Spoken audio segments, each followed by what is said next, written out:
Now, next topic of derivative is derivative of implicit function.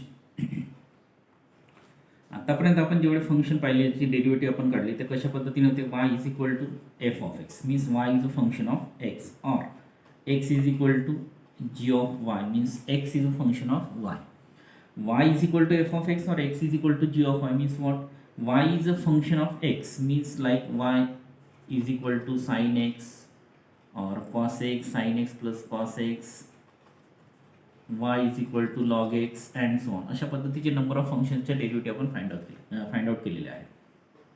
X is equal to G of Y means what X is equal to sine Y X is equal to cos Y plus sine Y plus log Y plus E to the power Y अशा पद्धतीचे function. म्हणजे एका बाजूला एक variable असतो दुसऱ्या बाजूला दुसरा व्हेरिएबल असतो.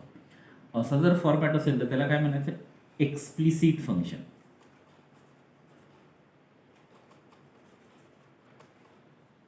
आता आपण पाहू implicit function. When two variables are come together and form an equation like this F of X Y is equal to 0 अशा फॉर्मॅटमध्ये फंक्शन असेल.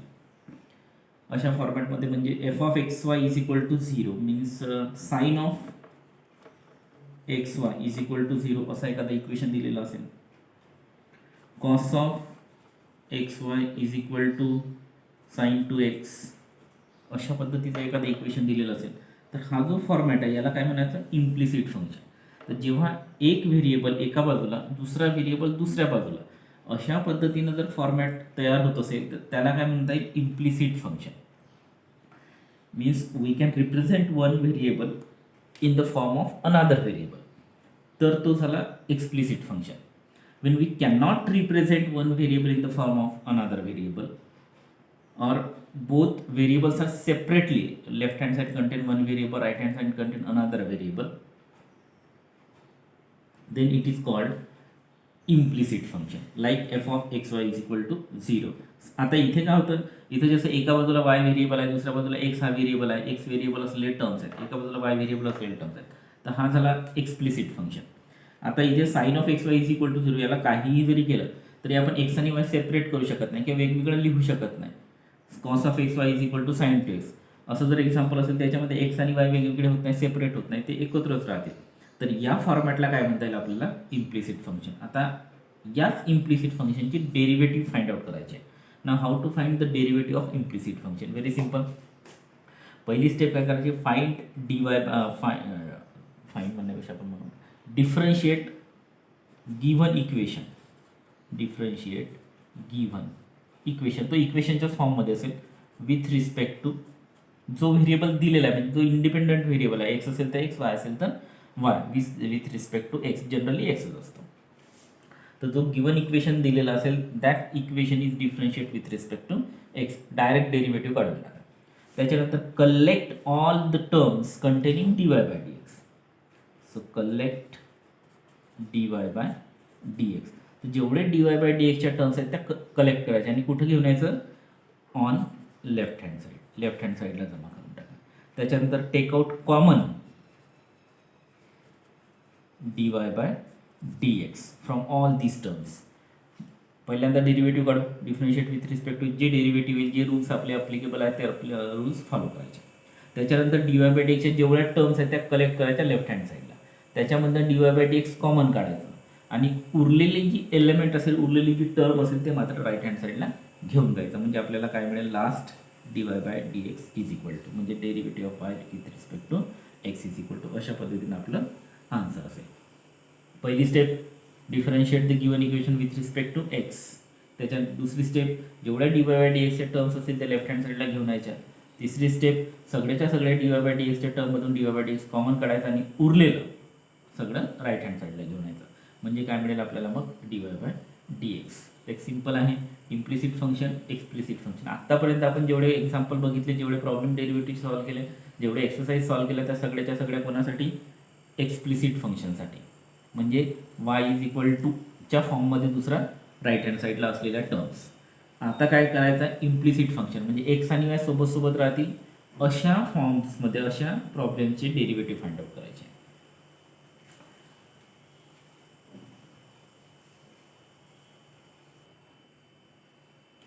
Now first question for implicit function. Example first. Find dy by dx if x to the power 5 plus xy cube plus x square y plus y to the power 4 is equal to 4. आता इथे बघा x आणि y च्या term ह्या एकत्र आहेत सोबत सोबत, x एका बाजूला y एका बाजूला असं काही आहे का नाही. So this is implicit function. म्हणजे इम्प्लिसिट फंक्शनचे क्वेश्चन ओळखणं फार सोपं आहे. x आणि y एकत्र असेल. So solution first as given the equation is x to the power 5 plus xy cube plus x square y plus y to the power 4 is equal to 4. This is the given question. First step is differentiate both sides with respect to x. This is the first step. Now differentiate with respect to x. Very simple. Now derivative of x to the power 5 is 5x to the power 4 plus. Now here derivative of xy cube, x ची derivative 1, y ची derivative y 3y म्हणजे y ची derivative 3y square असं अजिबात लिहायचं नाही. करायचं काय, this is the two functions, this is the product और multiplication of two functions X Y cube. X is first function, Y cube is second function. So use product rule. हे मात्र लक्षात ठेवायचं. एक्स आणि वाय क्यूब इथं दोघांचं multiplication आहे. X हा पहिला फंक्शन आहे, वाय क्यूब हा दुसरा फंक्शन आहे. त्या दोघांचं काय होईल, मल्टिप्लिकेशन. म्हणजे आपल्याला काय यूज करता येईल, product rule.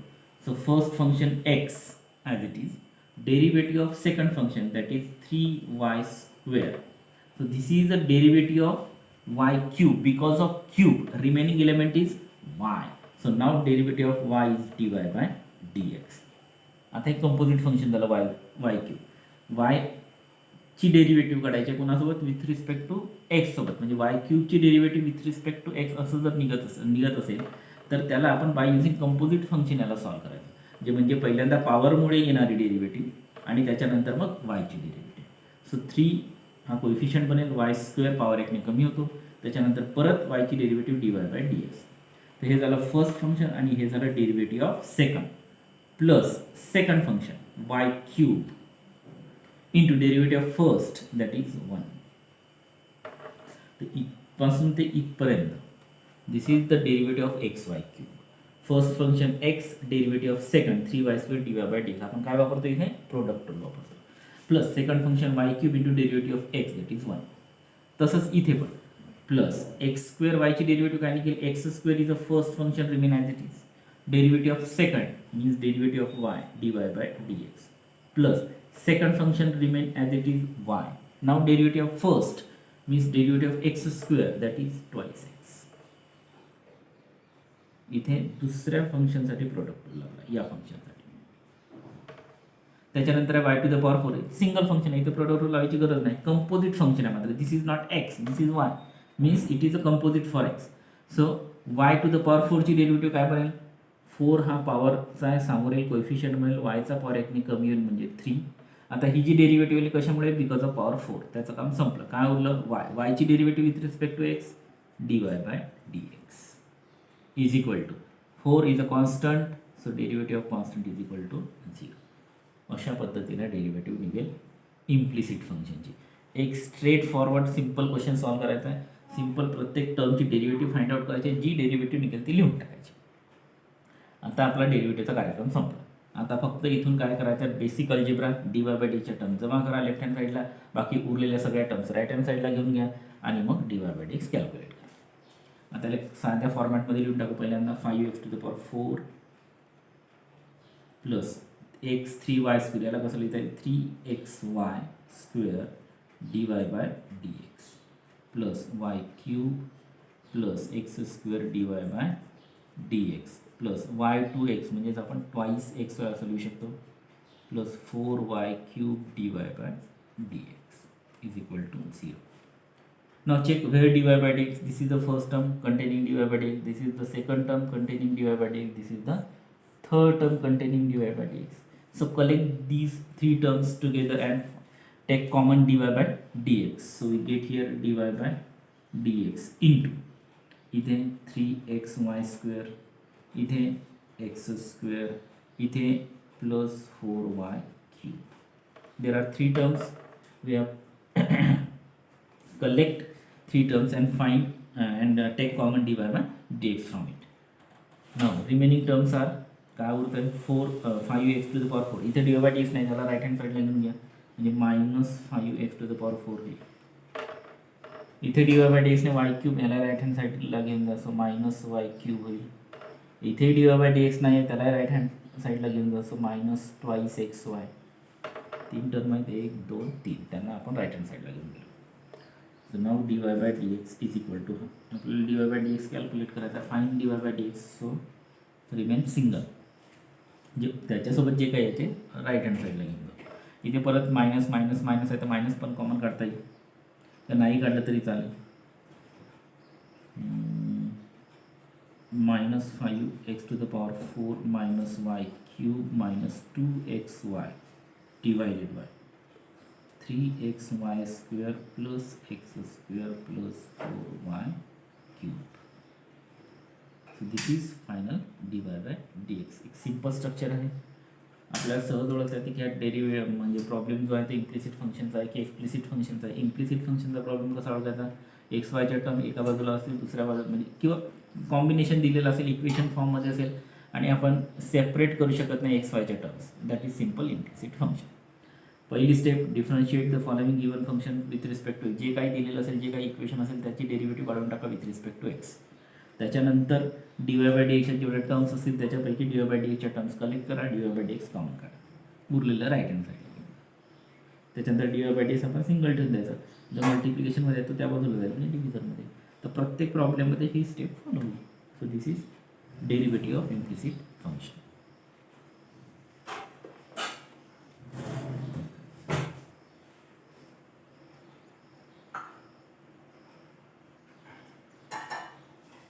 Next question is y²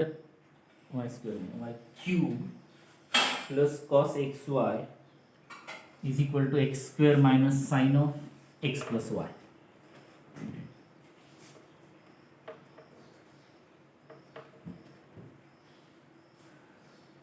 First step is differentiate with respect to x. तर दोन्ही साईडला जे काही दिलेलं असेल differentiate with respect to X करून टाकू. Now derivative of y³ 3y², again derivative of y dy/dx plus derivative of cos of xy, so derivative of cos minus sin, so right here minus sin of xy, this derivative because of cos, so leave it. Remaining function is xy, find derivative of xy. the x वाढवून टाकतो मी, इथे लिहितो d/dx of xy. तुम्ही direct derivative काढू शकता, काढायचे is equal to x² ची derivative 2x minus derivative of sine of x plus Y, sine ऑफची derivative cos of whatever be the given function that is X plus. आता ही derivative कशामुळे आली, sign ऑफमुळे आली, तो ॲज इट इज. काय उरलं, X plus Y, so d/dx of x plus Y. Here 3y² dy/dx minus sine of xy. आता याची डेरिव्हेटिव्ह dy/dx ऑफ xy. आता एक्स वायची डेरिव्हेटिव्ह म्हणजे एक्सची वर आणि वायची dy/dx असं अजिबात करायचं नाही. This is a product of X and Y, so use product rule. So first function X into derivative of second plus second function Y into derivative of first, अशी डेरिव्हेटिव्ह करायची. एक्स ॲज इट इज राहील, derivative of Y म्हणजे dy/dx plus Y second function आहे as it is राहील, derivative of X म्हणजे 1 equal to here 2x minus cos of, याची already derivative काढलेली आहे एक्स प्लस वाय. हे डेरिव्हेटिव्ह आहे ना, पण इथून इथपर्यंत आलो. आता हे सोडू, dy/dx of x plus Y, एक्सची derivative 1 plus derivative of Y dy/dx. ना इथपर्यंत फक्त 2 स्टेप 12वीच्या आहेत असं समजा, म्हणजे इथे आपण फक्त डेरिव्हेटिव्ह काढून राहिलो. बाकी याच्यानंतर जो काही आहे तो हायस्कूलचा पार्ट आहे. 6व्या-7व्या वर्गात जे काय आपण शिकलो असेल, सिम्पल ज्या टर्म्स आहेत सारख्या टर्म्स कलेक्ट करायच्या, कॉमन काढायचं, बाकी उरलेलं राईट हँड साईडला घेऊन जायचं, अशा पद्धतीचा फॉर्म. 3y² dy/dx मायनस, आता मल्टिप्लाय करून टाकू.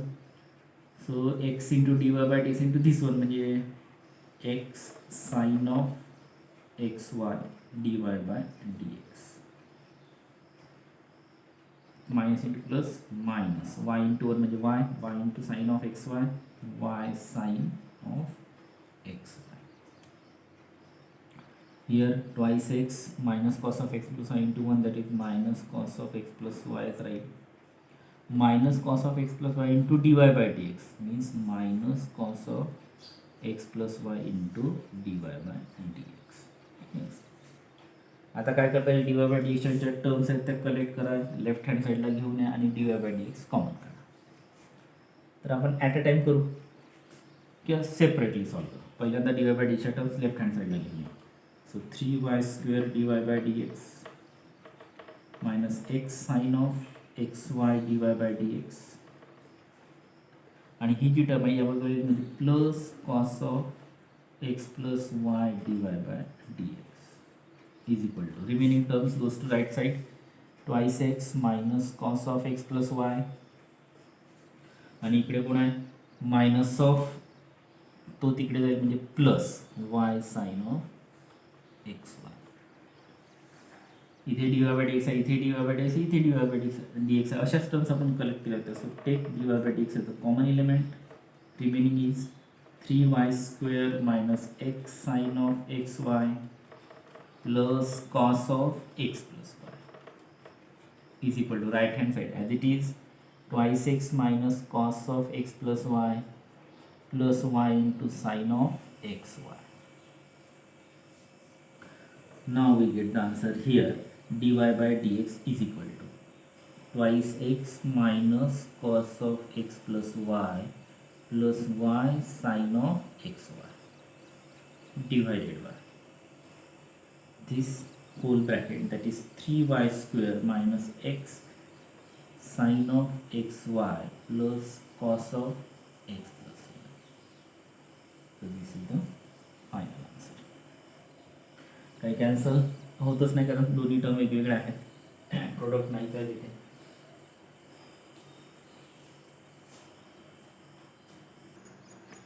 Now third question is x square plus e to the power xy is equal to y square plus log of xy. Now what is first step? Differentiate with respect to x. So right here differentiate with respect to x. Now derivative of x square is simple twice x plus derivative of e to the power xy. e to the power x ची derivative काय असते, e to the power x च असते. म्हणजे derivative of e to the power xy is derivative of e to the power xy is what, e to the power xy. आता ही जी derivative झाली कशामुळे झाली, e to the power मुळे. काय उरलं xy. So find d by dx of आता composite function आहे कशामुळे एक्स वाय मुळे, त्याच्यामुळे त्याची डेरिव्हेटिव्ह नंतर निघेल. E to the power X ची डेरिव्हेटिव्ह असते ई टू द पॉवर एक्सच आणि म्हणून इथे काय ई टू द पॉवर जे इथं आहे ते that is X Y is equal to derivative of Y square. आतापर्यंत आपण जसं काढलं सेम तशाच पद्धतीने पॉवर समोर येईल, वायचा पॉवर एकने कमी होईल. ही डेरिव्हेटिव्ह कशामुळे आली, पॉवर 2 मुळे. काय उरलं वाय, मग वायची derivative D Y by D x plus derivative of log of x plus Y. Log एक्सची डेरिव्हेटिव्ह 1 अपॉन एक्स, मग लॉग ऑफ एक्स प्लस वायची derivative 1 upon x plus Y. आता ही डेरिव्हेटिव्ह कशामुळे आली, लॉगमुळे. काय उरलं X plus Y. So find D by D X of x plus Y, म्हणजे परत एक्स प्लस वायची डेरिव्हेटिव्ह काढावी लागेल. ना here twice x plus E to the power x y. आता हे कंपोजिट फंक्शन प्रोडक्ट रूलचा अप्लाय करू. याच्या आधी आपण केलेलं आहे. First function x derivative of second म्हणजेच वायची derivative D Y by D x plus second function y derivative of first function म्हणजेच एक्सची derivative that is y. Here twice y d Y by D x as it is plus 1 upon x plus y. Now derivative of x plus Y, derivative of x 1, derivative of y d Y by D x. झाले सगळे derivative निघाले. आता एक simplified फॉर्ममध्ये लिहा. Twice x plus E to the power x y into x d y. तर x मी असा समोर लिहितो, d Y by D x मागे लिहितो plus y into 1 into e to the power x y म्हणजेच y e to the power x Y is equal to इकडे twice y d Y by D x plus 1 upon x plus Y plus 1/x+y into dy/dx. म्हणजे 1/x+y ने 1ला multiply करा तेवढंच राहील. 1/x+y ने dy/dxला multiply करा 1/x+y dy/dx. Now collect all the terms containing dy/dx on left hand side. So here x e to the power xy into dy/dx. इकडली he G term या बाजूला येईल that is -2y dy/dx. He term या बाजूला येईल that is +1/x+y into dy/dx. Plus राहील की minus. So हे as it is राहील. इथं पॉझिटिव्ह आहे निगेटिव्ह येईल, इथं पॉझिटिव्ह आहे निगेटिव्ह येईल. Is equal to right hand साईडला कोण आहे ट्वाईस वाय नाही हे तर झालं तिकडे गेलं 1/x+y. परत लेफ्ट हँड साईडची कुठली टर्म तिकडे जाईल ट्वाईस एक्स जाईल म्हणजे -2x. पुन्हा -y e to the power xy. पुढे काय करू शकतो आपण dy/dx कॉमन काढू शकतो. So take out common dy/dx. Remaining here x e to the power xy minus twice y minus 1/x+y is equal to right hand साईडमध्ये काय करता येईल. आता 1/x+y आहे तर आपण क्रॉस मल्टिप्लिकेशन करू शकतो किंवा बाय युझिंग LCM मेथड याचं क्रॉस मल्टिप्लिकेशन करून टाका. तसं जर केलं तर काय मिळेल आपल्याला 1 - 2x into x+y minus y e to the power xy into x+y whole divided by x+y. तर इथे LCM x+y as it is लिहून टाकू. जिथे आहे तिथे लिहिण्याची गरज नाही, तो न्यूमरेटर ॲज इट इज राहील. जिथे नाही आहे तिथे मात्र मल्टिप्लाय करावं लागेल. इथे तसंच करता येईल आपल्याला dy/dx x+yचं क्रॉस मल्टिप्लिकेशन करून टाका किंवा LCM मेथड तुम्हाला जे शिकवलं आहे जे पटकन आठवते त्या पद्धतीचा वापर करा. एक सिम्पल कन्स्ट्रक्शन आहे e to the power xy into x+y minus twice y x+y minus 1 is equal to. समजा आपण मल्टिप्लाय केलं तर काही कॅन्सल होऊ शकतो का. जर होत असेल तर मल्टिप्लाय करा, अदरवाईज करू नका. समजा ट्वाईस एक्स इंटू वाय इकडे काही कॅन्सल होण्यासारखं नाहीच आहे त्याच्यामुळे याला पण ॲज इट इज ठेवू. 1 - twice x into x+y minus y e to the power xy into x+y divided by x+y. आता दोघांचा डिनॉमिनेटर सारखा x+y कॅन्सल होऊन जाईल.